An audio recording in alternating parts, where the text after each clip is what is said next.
got something hiding in the back of their mind. Everybody's got something up their sleeve. There's no shock today. There was shock back then.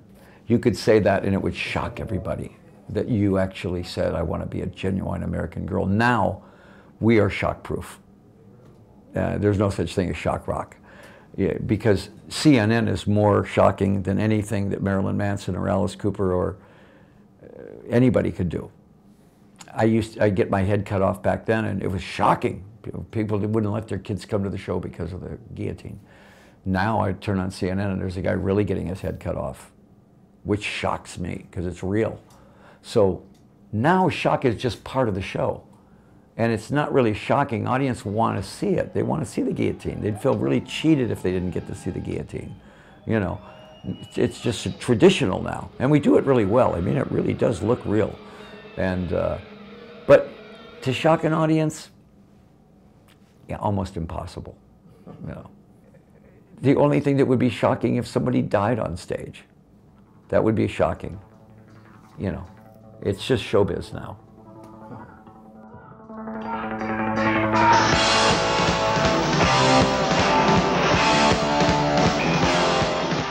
Phoenix or Detroit, when people say, I've been living in Phoenix for over 50 years, almost 60 years, and people say, where are you from? I say, Detroit, because Detroit's the home of rock and roll. My DNA is Detroit. I'm a muscle car guy. You know, I'm a Detroit Tigers fan. My whole personality is Detroit, not Phoenix. Phoenix is a great resort to live in, but I'm not from there. I'm from the Motor City where hard rock is king. And I think that that's always been in my blood. I've never ever wanted to be a soft rock band, ever. To me, it was in the DNA to turn the guitars up and blow that place out, you know. So I will always be a Detroit rock band.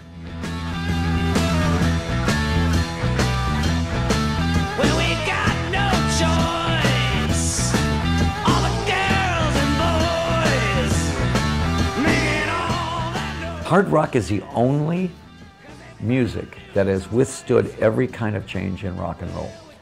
Rock and roll started out as doo-wop. Hard rock didn't come in till the Rolling Stones and the Beatles. Beatles were hard rock compared to everything else. Then when the Stones came out, and the Kinks and the Yardbirds, then it started getting to be this hard rock band, guitar-driven hard rock. And that music has gone through punk, hip-hop, new wave, every grunge, everything that rock and roll has done, hard rock stays right there and is at the forefront, where people still go to see Aerosmith, Guns N' Roses, Alice Cooper, Deep Purple, all the classic hard rock bands. That music will not die.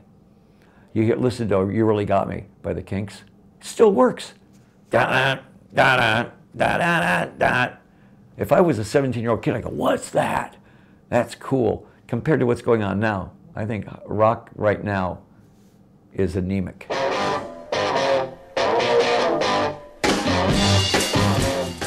Kids have forgotten how to be outlaws. If you're a rock and roll band, you're an outlaw. You're a pirate. You're not like everybody else. Now kids are very introverted.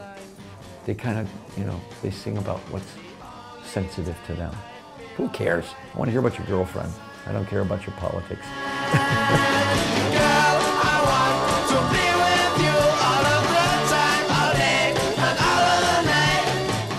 Jim Morrison or Iggy Pop, both. Two different worlds. Jim Morrison was this nihilistic poet that every woman was deadly in love with. I mean, it looked like the statue of David. And he was this dark poet, but he was high all the time. He would take pills the way that you would eat Skittles or the way you would eat M&Ms, and he would wash it down with Jack Daniels all day. And very nihilistic. But I got along with him.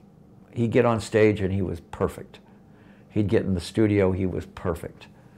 But the other 22 hours was a process of killing himself and no way of talking him out of it. Iggy Pop, on the other hand, I grew up with Iggy in Detroit, and we did 1 million shows together. And he was pure punk, way before the Ramones, way before the Sex Pistols. Iggy Pop was the king of punk. You could not get more punk than Iggy. Here's a guy with no shirt on, just a pair of Levi's ripped up. And he had this body that was perfect, with peanut butter all over it, you know, and a switchblade cutting himself. Come on. And the music was just pure Detroit punk. You know, I'm loose. It was just rough, raw Detroit rock. Can't really compare the two. They were two different worlds. You know. I put myself all alone with ice cream cone. Now you can throw me. You know, Vincent Fournier, my real name, was a great name. If I was a poet, Vincent Damon Fournier, that's a great name. Or if I was an artist, I'd be a great name. It's not as scary as Alice Cooper. Alice Cooper sounds like some little old lady that makes cookies for the kids on the block, except that there's something wrong with her. There's bodies buried in the basement somewhere. And I just thought it was such a great, wholesome name for this band that was not anything but wholesome. You know, it was a play on words, you know. What was more dangerous, Alice Cooper or Vincent Fournier? Well, Alice Cooper, you know. Why is this band called Alice Cooper? They're a bunch of guys. I know. It's scary. But you and me ain't no movie star. What we are is what we are. A very odd thing happened in that we were hard rock, hard rock, hard rock, and then the disco plague hit rock and roll. Saturday Night Fever, everything on the radio was disco. So what happens with Kiss and Alice Cooper and Aerosmith and all the hard rock bands? We always had one ballad on every album. The only thing they would play during the disco plague was our ballads. And so I had 4 ballad hits in a row. And people started thinking that I was like softening up. It's just that the radio would not play hard rock. So I had Only Women Bleed, I Never Cry, You and Me, and How You Gonna See Me Now, right in a row, all top 20 hits. And I kept going, come on, play the rock and roll. But they wouldn't, because they had disco going, you know, like that. So all of us had to weather that storm, you know. And then when disco was over, hard rock was back again, you know. So yeah, I was a crooner though. In fact, Frank Sinatra did You and Me, but that was a big deal for me. Tina Turner did Only Women Bleed, you know. So I mean, a lot of my ballads got covered by some really pretty cool people. Open it up, but don't you leave it. 'Cause that's all I've got to give to you. Religion and rock and roll, you know, I was the prodigal son. My whole family was Christian. My dad was a pastor. My grandfather was an evangelist. I grew up in the church, and then went as far away as I could, and then came back. I got called back. It was here. It was, you need to be back here. And when I came back, I became Christian again. And I realized that being Christian is not what people usually think as Christian. It's a one-on-one relationship with Jesus Christ. There are things that you just naturally stay away from. I don't drink anymore. I don't take drugs anymore. I would never cheat on my wife. My kids are great. My kids are all in bands and everything like that, but they've never been into drugs. They've never been into any sexual problems.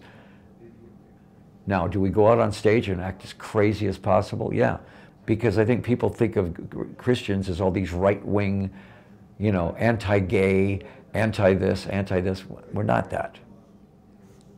Jesus never came here and condemned. He didn't condemn anybody. In fact, he used to protect the prostitutes. He used to protect the drunks. So that's what you have to look at, is the way he lived. If I can be anywhere close to that, it's a pretty good life.